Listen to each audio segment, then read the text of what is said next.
Gender in India and world over is mostly understood in a very binary way, a very binary and a very polarized way that um, largely looks at the anatomy of human beings as male and as female. And that, unfortunately, is a myth. Gender is much more than a person's anatomy. It cannot be reduced to what lies or does not lie between the thighs of a person.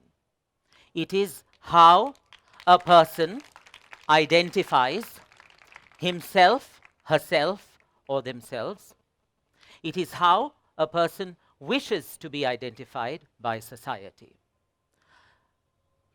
This is the difference, and this difference needs to be separated, the difference between biological sex that people cannot choose, that is assigned to them at birth, and the gender that people should be free to choose. So, who is transgender? What do transgender people feel about themselves? We just spoke of the gender binary. Transgender people are mostly understood as the third gender, which some of us do identify, but as I said earlier, gender is a continuum, a spectrum, and gender has within itself a huge diversity. So there are some who identify within the gender binary and some who do not. Some who do not wish to be labeled as anything. Almost all transgender people have a condition called gender dysphoria, which, for various reasons and for various unfortunate reasons, was and continues to be heavily pathologized. It was called gender identity disorder, and yet continues to be called gender identity disorder in the International Classification of Diseases that India follows. It is a pity that it's yet called gender identity disorder, because it is not a disorder. It's a difference and just a condition.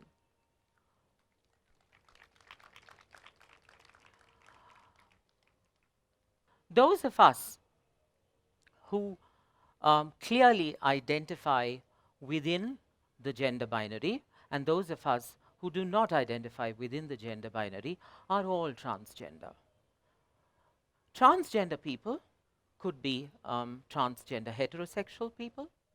There could be transgender people who could be lesbian, male to female, transitioning, transitioned, untransitioned people who are heterosexual and who could be homosexual too. So these are two different things. Somewhere our society obfuscates gender and gender identity with sexual orientation, which are two different things. They may intersect, but these are two different things. There's also a level of stigmatization of rare intersections of gender, gender identity, and sexual orientation within the communities. There's a stereotype that transgender people are mostly male to female, which we are, but we are just not just male to female. As much as there are male to female transgender people, there are also female to male transgender people. But then, when the society thinks of transgender people, we are almost always thinking of male to female transgender people. And minorities within minorities get further marginalized. And there are multiple marginalizations that operate. I come, as my friend introduced me, from a very matrilineal setup. And why is it matrilineal? Because at many levels, the culture has subverted patriarchy, turned it over its head in its own ways, has formed communes, and hence it's matrilineal. As a child, I was very clear that I'm a girl. There was just no confusion in my mind. I took very easily to imitating my mother and the women figures around me. Mm, and this continued. In childhood, my parents didn't seem to have much of a problem with it, but as I grew older and came into adolescence and puberty, it became a problem. Um, I also suffered um, similar ways of harassment or domestic harassment that girls suffer when they get followed and they complain about it to their parents. Many, if not all parents, often, if not always, say, "Why did you go out so late? Why were you wearing these clothes? Can't you come home early?" So I did, and it's just not limited to me. It's something that women suffer. It is something that transgender people suffer too, which is a culture of survivor blaming. In school, the school that I went to was considered a good school, and I was repeatedly, and over a period of 3 years, repeatedly molested, denuded, footballed, raped by seniors in school. My school is considered to be a very privileged school where we have the children of union ministers whose grandfathers are union ministers, whose fathers are MPs, and I'm talking about the early 90s when dragging was not criminalized. Dragging was criminalized only when Pon Navarasu, the child of a vice chancellor of Annamalai University, was brutally killed. It took his death, Pon Navarasu's death, for the state of Tamil Nadu to first criminalize dragging, and that was in 1997. I completed my 10th in 1995, so this violence that I suffered was between 93, 94, and 95, when dragging was not criminalized. In fact, teachers and elders and parents alike, I mean, parents perhaps not, but teachers and people in school, and sometimes parents too, would say things like, "Be a man, stop being a sissy," and so on. So um, these children, 4 of them, used to come to school with security, used to treat the school like their backyard or like their doormat. The school ran on the donations of the grandfather, the union minister, and the father, the MP. So the school management and teachers were quite like puppets, had no agency to stand up and call out. And when one such teacher did, when he saw that he saw a pellet fall into the classroom, which was pelted at one of the girls, and when he opened the pellet made of paper, he saw that it had caricatures of the girls denuded girls in sexual acts, and he pulled them up and correctly pulled them up. But then the very next day, this teacher was footballed when 3 vans full of goons came with hockey sticks and played hockey with him. So that was the culture of impunity and violence. And I'm just reminded of the brilliant lawyer Vrinda Grover, who says that we live and we've perpetuated a culture of impunity and a culture of violence.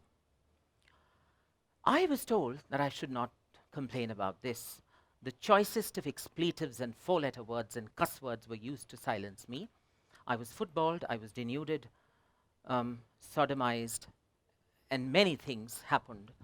And I was told that if ever I did complain, they would storm into my house and they would do such terrible things to my mother and father and slit their throats. So as a 12, as a 13, as a 14, as a 15-year-old, I lived with this real fear of not my fear initially was about this violence. Eventually it was not about this violence because it went on for 3 years. Eventually it was about me talking about it to somebody, me letting it out to somebody, and my parents, who are very middle class, would at best complain to the principal, who would admonish these children, and nothing will change. It was not the era of RTI. It was not the era of social media. Today we have citizen journalists doubling up as citizen journalists thanks to social media, thanks to the internet, thanks to camera phones. I had to internalize all of this. And as a consequence, my stomachs and innards would zigzag between loosies and constipation. And my mother could never understand why I was either having loosies or having constipation. From there, I withdrew. As an adolescent, I understood my lesson out of this was that the society does not respect women.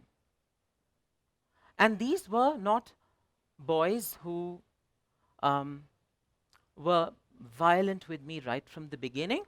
They seemed to be okay in the beginning. And some of the sexual interaction initially was consensual, and please be aware that children have adolescent sexuality, and there's something called child psychosexual development. But what I understood out of it was that it is important for people to be known as hypermasculine, alpha male. Insofar as they're alpha male, insofar as they're considered cisgender, they will yet be able to navigate through the society. But if they're understood as women, they are treated as sublegal citizens. And I went into a shell. I didn't express my gender thereafter as much. I accessed employment not as a transgender person, and please be aware that transgender people barely access employment. People thought I was a cisgender gay man. People thought, I didn't tell them, but people thought. And I didn't take any trouble to debunk those myths, because I thought my access to employment was far more important than people knowing me as transgender. But some of my confidant friends knew. Not everybody knew. And then came the historic and the watershed moment, which was 15th April 2014, when the Apex Court delivered the Nalsa versus Union of India judgment. Delivered by Justice Radhakrishnan and Justice Sikri, it said that transgender people have always had, and everybody, not just transgender people, have equal rights under the Constitution, which are not for some time, but for all, forever. It also said any insistence on sexual reassignment surgery or hormone replacement therapy or any medical procedure to recognize transgender people as transgender is both immoral and illegal. But I think I've had the huge privilege to work during this time and to interact with feminist Hijra communities. They may not know the word feminism, but they take to it as equality. People talk about cutting-edge HR practices, and I saw cutting-edge HR practices at the addas where Hijra women do sex work. And one such HR practice is that the client or the man shall not choose the sex worker. The sex workers shall serve first in, first served.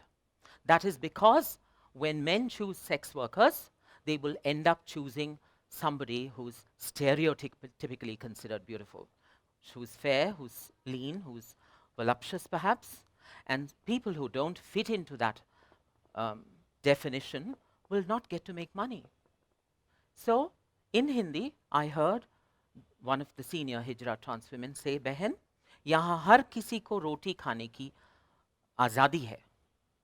And this was a moment of truth where millions of dollars and billions of dollars were not invested in packaging common sense like, with all respect, but packaging common sense into some training program and selling it for expensive astronomical rates like some corporations do, or many corporations do. Yeah.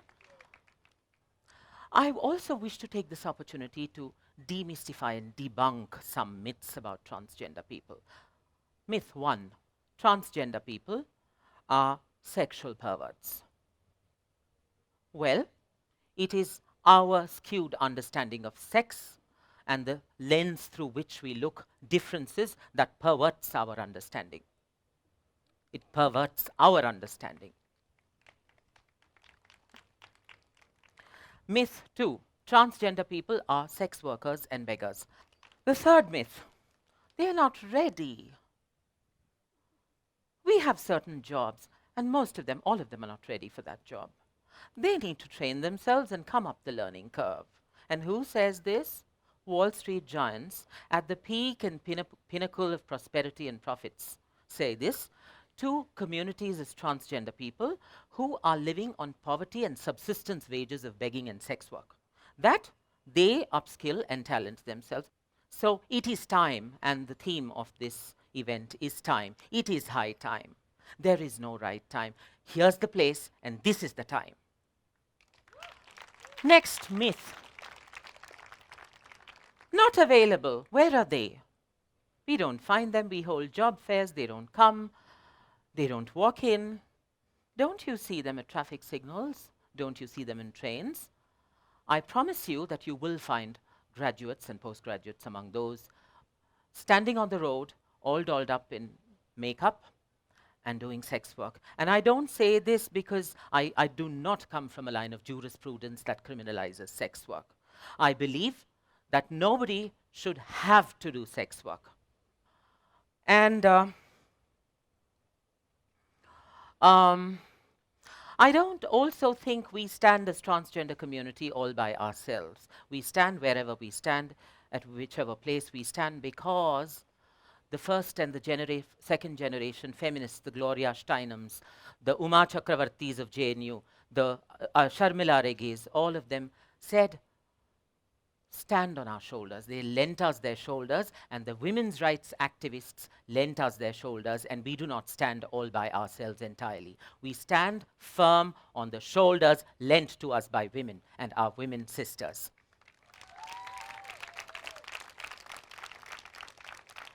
On that note, I exhort each one of you to go back and to give a fair chance to start the dialogue, with not just transgender people, to start the dialogue with different constituencies that have historically been marginalized. Be they women, be they transgender people, be they people with disabilities, be they people living with HIV. So I exhort you to do that. And remember, the only thing that separates us from the rest of you is just opportunity. Thank you.